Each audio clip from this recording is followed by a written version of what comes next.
सोलापूर जिल्ह्यात बांधकाम कामगार कल्याणकारी योजनेच्या नावाखाली 44 महिलांची आर्थिक फसवणूक झाल्याचा गंभीर प्रकार उघडकीस आला। सोलापूर जिल्ह्यात बांधकाम कामगार कल्याणकारी योजनेच्या नावाखाली 44 महिलांची आर्थिक फसवणूक झाल्याचा गंभीर प्रकार उघडकीस आला आहे। शासकीय शिष्यवृत्ती मिळवून देतो असं सांगून एजंटांनी महिलांकडून कागदपत्रे गोळा केली आणि लाखोंचा गैरव्यवहार केल्याचा आरोप महिलांनी केला आहे। अक्कलकोट तालुक्यातील चपळगाव परिसरातील महिलांची महाराष्ट्र इमारत आणि इतर बांधकाम कामगार कल्याणकारी मंडळात बोगस नोंदणी करण्यात आली। तसंच A05 वैद्यकीय शिक्षण शिष्यवृत्ती योजनेअंतर्गत प्रत्येकी 1 लाख रुपयांची नोंद त्यांच्या नावावर दाखवण्यात आली। मात्र प्राथमिक चौकशीत ही कागदपत्रे संशयास्पद असल्याचं समोर आलं आहे। या प्रकरणी सहाय्यक कामगार आयुक्त कार्यालय दमाणीनगर सोलापूर इथं महिलांना चौकशीसाठी बोलावण्यात आलं होतं। चौकशी दरम्यान महिलांनी आम्हाला काही रक्कम देण्यात आली, मात्र मोठी रक्कम एजंटांनी स्वतःकडे ठेवून ते पसार झाल्याचा आरोप केला।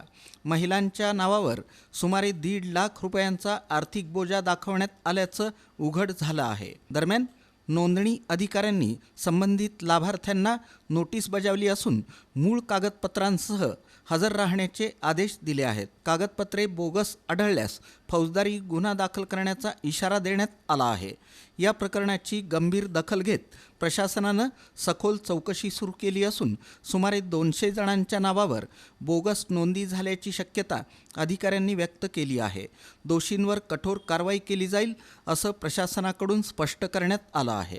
कामगार आयुक्त कार्यालय सोलापूर या वतीनं जे महाराष्ट्र इमारत बांधकाम कामगार कल्याणकारी मंडळाच्या वतीने जे योजना दिल्या जातात त्या योजनेबद्दल लोकांमध्ये थोडं संभ्रमता निर्माण झालेली आहे की काही लोकांना सोलापूर जिल्ह्यातील काही लोकांची बोगसगिरी झाल्याचे प्राथमिकदृष्ट्या दिसून येत आहे। त्या दृष्टिकोनातून वरिष्ठांनी दिलेल्या सूचनेनुसार मी त्यामध्ये काही तथ्यता आहे का हे पाहण्याच्या सूचना दिल्यानुसार मी ते तथ्यता पाहत आहे। पण जेव्हा आम्हाला ही शासनाची नोटीस आली त्यामध्ये तुमचा मुलगा अभियांत्रिकी आणि तुमचा मुलगा वैद्यकीय शिक्षण घेतोय असं 1 लाख रुपये वैद्यकीय शिक्षणासाठी आणि जे अभियांत्रिकी शिक्षणासाठी 60,000 असं 1,60,000 रुपयाचं नोटीस हे आमच्या ह्या महाराष्ट्र शासन सहाय्यक कामगार आयुक्ताच्या कार्यालयातून आम्हाला आले।